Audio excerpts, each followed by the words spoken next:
רגע, תספור בבקשה מ-1 עד 6 בכל רם. 1, 2, 3, 4, 5, 6. הלכת מהר, אוקיי, זאת אומרת שאם הלכת מהר לא הלכת על הגבוהים, הלכת כנראה על הנמוכים. לך מ-6 ל-1. 6, 5, 4, 2, 3. כן.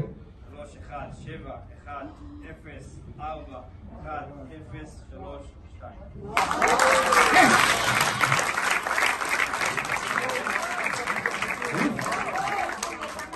אז ראינו עכשיו את יוסי בונל, אומן חושים מדהים, שפשוט הקסים אותנו בכל כך הרבה דברים, שהיה לנו הפתעה ענקית, הוא היה נהדר, השאיר אותנו במתח.